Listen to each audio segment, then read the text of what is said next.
Imagine yourself climbing up a steep slope. The higher you go, the colder it gets, around 5 degrees Fahrenheit, and dropping lower with every step. Breathing is harder, the air is thin, and the sun glares straight into your eyes, blinding you. And here's the twist. You paid tens of thousands of dollars just to experience this suffering. Years of saving went into expensive gear and the services of a guide you can't do without. Now, only one final push remains. You're almost at the summit of Everest. Next to you, sticking out of the snow, is a single green boot. That boot means you've reached about 28,000 feet, with only around 1,000 feet to go. But it also belonged to a climber who never made it back, attempting the very thing you're doing right now. In modern history, Everest has already claimed more than 300 lives. In 2023 alone, the mountain broke a grim record. 17 people died in just the first half of the year. The most haunting part? Nearly 200 bodies are still lying on the slopes, frozen into the route itself. Among climbers, there's a brutal, unspoken rule. Don't try to save someone else. But is that really the right choice? Look up the price of an Everest expedition and you'll be stunned. Over $100,000. And that doesn't even include the gear: a high-altitude down suit, trackers, protective goggles, oxygen tanks. Above 23,000 feet, it's nearly impossible to continue without extra oxygen. Conquering Everest isn't just dangerous, it's wildly expensive. And the worst part? No amount of money can guarantee you'll make it back alive, or that your body will ever be brought home. The most chilling reminder of this is Green Boots. No one knows for certain who he was. Some believe it was an Indian climber named Sewan Paljar. Others suggest it was George Mallory. Either way, the fate of those who perish here is almost always the same. Rescue is impossible, and even a proper burial is out of reach. The story of David Sharp drives this harsh truth home. As a boy, he first climbed a small hill called Roseberry Topping in Yorkshire, and that moment sparked a lifelong obsession with mountains. Later, he summited Kilimanjaro, Elbrus, and even Cho Oyu, an 8,000er in the Himalayas. His first Everest attempt came in 2003. He didn't reach the top, but he proved himself to be one of the toughest in his team. That climb left him with frostbite, costing him several fingers, yet he still shared his oxygen with an exhausted Spanish climber. A year later he tried again, but once more fell short, stopping just 1,000 feet below the summit. His unwavering refusal to use bottled oxygen played a major role. Many mountaineers chase records, and climbing Everest without oxygen is among the most dangerous challenges of all. It's a battle fought only against your own body and its limits. David embraced that challenge when he set out for his third attempt. His mother worried constantly, but he always reassured her, there's nothing dangerous about it. You'll never be alone up there. There are always other climbers on the route. On May 13, 2006, David Sharp set out from base camp once again. Many urged him to carry oxygen tanks, but he stubbornly refused. Several expeditions reported seeing him exhausted at different points on the descent. Yet no one ever found out if he had actually reached the summit. Later, he was found inside the limestone alcove known as Green Boots Cave, the same place where the body of the legendary Green Boots still lies. David was sitting with his knees pulled tightly to his chest, as if trying to keep warm, but he looked completely drained. None of the climbers who passed stopped to help. The words he once told his mother, "You'll never be alone on the route. There will always be others," turned out to be a cruel lie. Up here, you can be utterly alone. The cold slowly shut down his body. For a man who always insisted on facing challenges on his own, this time he desperately needed help. One climber gave him some medicine and a little oxygen. Later, another group passed by, among them Maximo Chaya. He sat down next to David, looked into his eyes, and recoiled in horror. Frostbite had already turned David's face black. The group began debating how to save him, but other climbers urged them not to risk their own lives and to keep moving. The only thing they did, in order not to endanger themselves, was send a radio message to base camp. But the storm and brutal conditions made outside rescue impossible. Alone on the frozen slopes of Everest, David Sharp died. His death shook both the climbing community and the media. Once again, The question arose, should a mountaineer risk their own life to save another? More than 40 people had seen David dying. Their indifference cast doubt on the very meaning of humanity. On Everest, it seemed, everyone is left to fight for themselves. Sir Edmund Hillary, the legendary conqueror of Everest, spoke out sharply. He insisted that such ruthless rules existed only here. On other 8,000ers, he believed, climbers would never act that way. He also criticized commercial guides, accusing them of caring less about safety and more about their clients' obsession with reaching the summit at any cost. Yet even David's mother, Linda, refused to condemn the others. In an interview with the Sunday Times, she said, "The first duty of a climber is to save themselves, not to try to save someone else." But imagine this. What if you weren't climbing in a large group, but only with the one person you love most? Would the choice be the same? That was the reality for Francys Yarborough de Stefano. She lived in the picturesque ski town of Telluride, Colorado, a place that drew mountaineers from all over the world. There, she met Sergei Arsentiev, nicknamed the Snow Leopard for summiting all 5 of the highest peaks in the former Soviet Union. Sergei won Francys' heart, and soon the two were married. She shared his passion for the mountains, climbing new peaks by his side. With her fearless determination, Francys became the first American woman to ski down from the summit of Mount Elbrus. In time, the couple set their sights on the ultimate goal, Everest. For Francys, it was the chance to become the first American woman to stand on top of the world. They decided to attempt it without supplemental oxygen and without guides. But waiting at home was their 11-year-old son, terrified by the thought of losing his parents. One night, he even dreamed a chilling vision: 2 climbers trapped on a broken mountain, unable to escape the snow. But Francys refused to give up on her dream. On May 17, 1998, she and Sergei left base camp and began their climb. The next day, they reached 25,200 feet, and by May 19th, they had pushed on to the final camp before the summit at 27,200 feet. Their decisive push was set for 1 a.m. on May 20th, but at the worst possible moment, both of their headlamps failed. On May 21st, they tried again, but their strength was nearly gone. After climbing only about 300 feet, they realized they couldn't go on and turned back to rest. The following day, May 22nd, they set out once more. Every step was agony, painfully slow, as exhaustion consumed them. Darkness fell, and Francys and Sergei fell hopelessly behind schedule.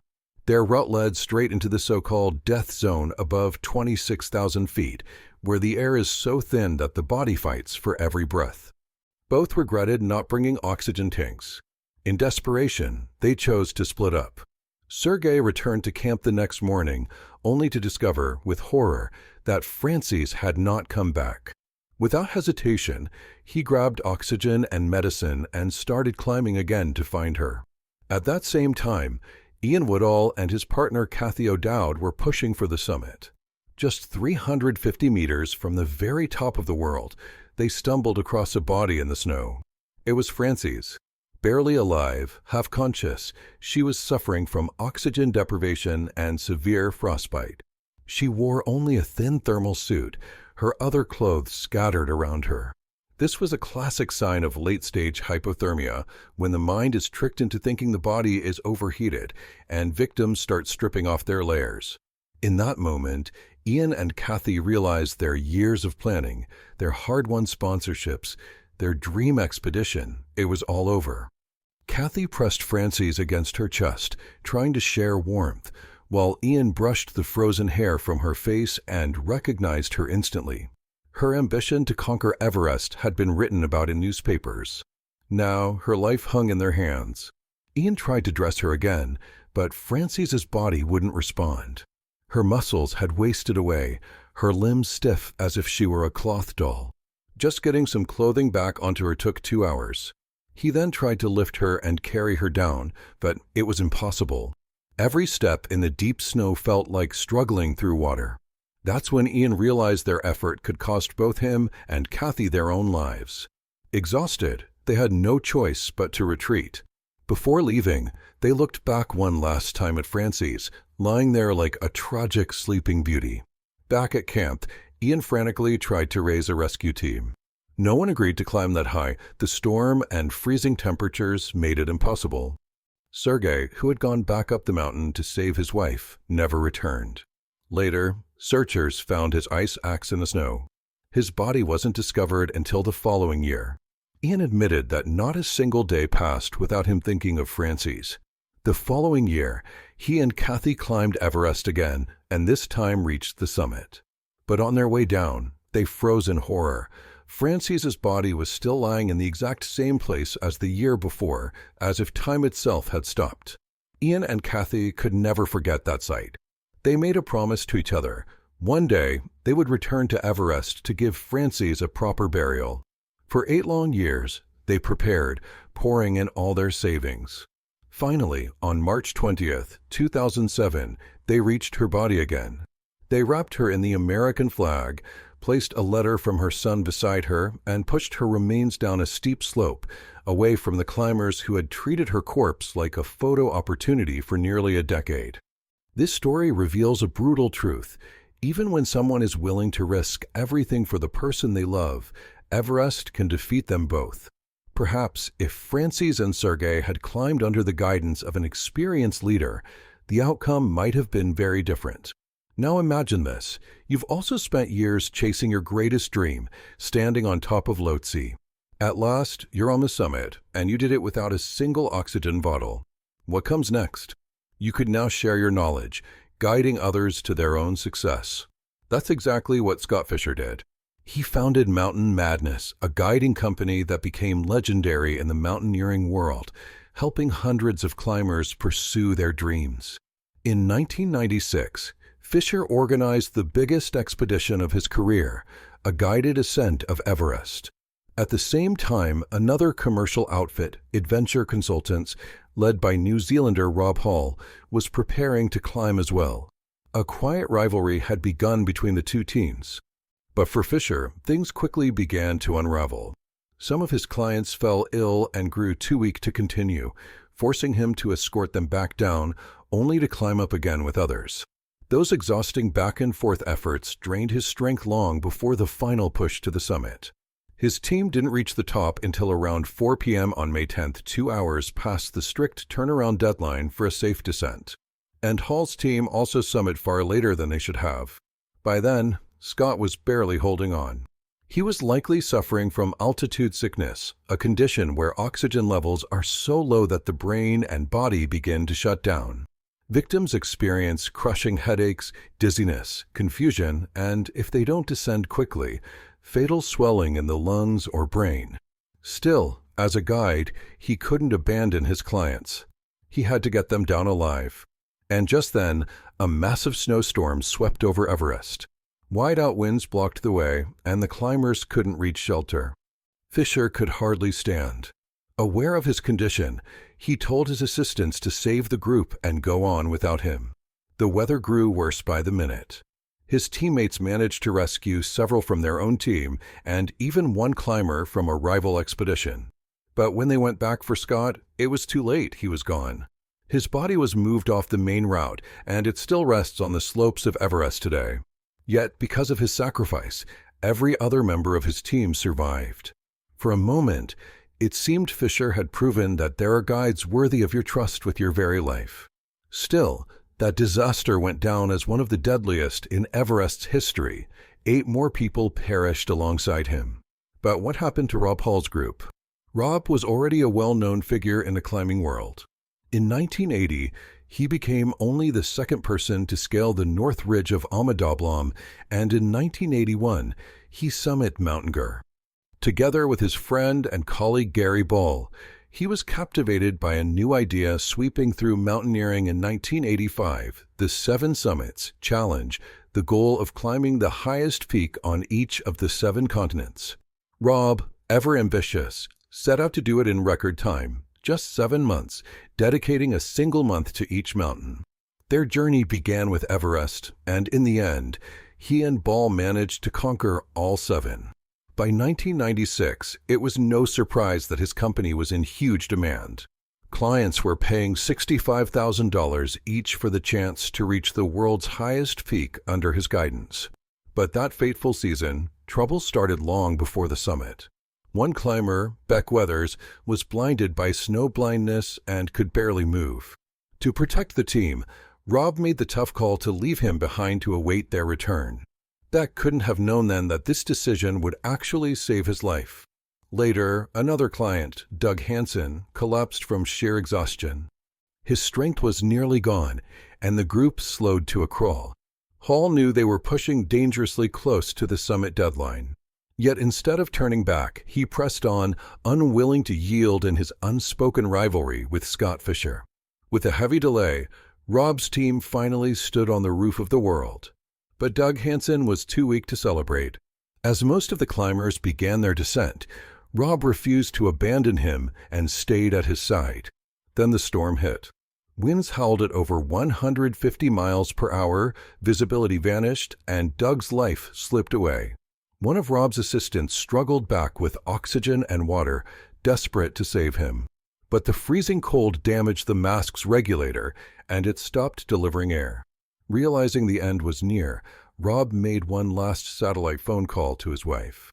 His final words were filled with love. "Sleep well, my darling. Please don't worry too much." In the aftermath, the media erupted in fierce debates about the commercialization of Everest. Many argued that the true cause of the 1996 disaster was the pride of the guides and their refusal to honestly weigh their own limits and those of their clients.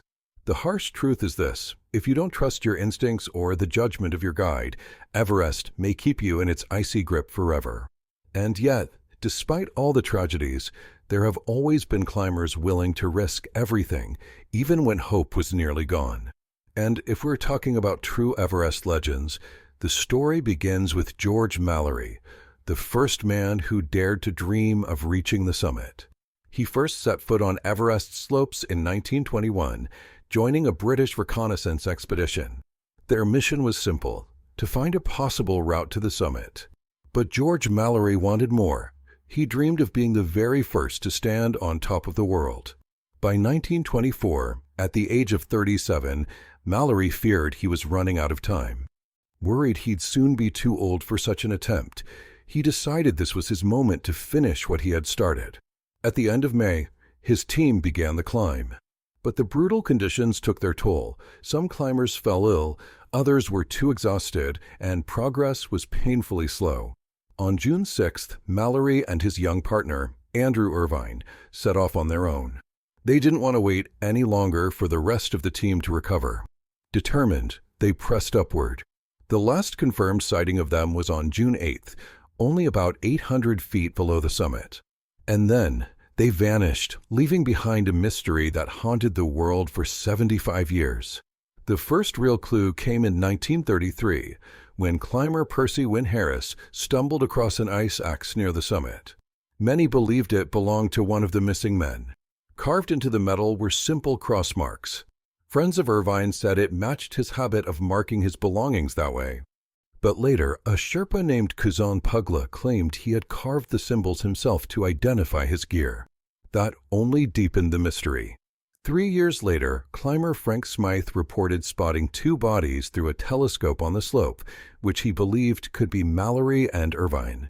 In 1975, Chinese climber Wang Hongbao told of finding human remains on Everest as well. From then on, more and more expeditions were launched not to reach the summit, but to search for the two lost pioneers. Finally, in 1999, after gathering every clue from past explorers, a team narrowed down the likely search area. On May 1st, American climber Conrad Anker looked up at the north face and noticed what appeared to be a pale, flat rock. But within seconds, he realized it wasn't stone at all. It was George Mallory's body. His clothing had rotted away with time, but the harsh conditions of the high altitude had preserved much of him. Just above the spot, they also found an ice axe.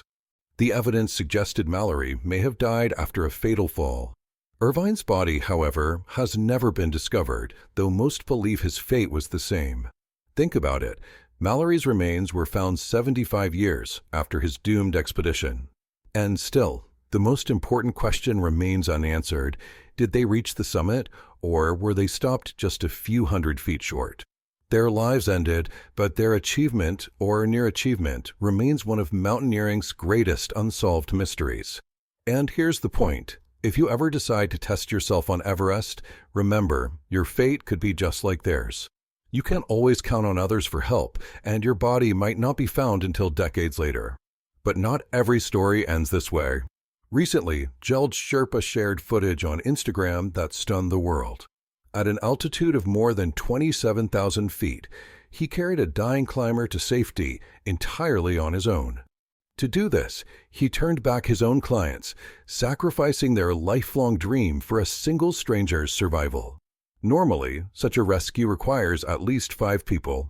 He did it alone. It was the first case of its kind in Everest's history, and with hope, not the last. But now put yourself in the shoes of his clients. You've been saving money your entire life for this one climb. And then, at the very moment of truth, your guide turns you back to save a stranger. How would you react? Share your thoughts in the comments.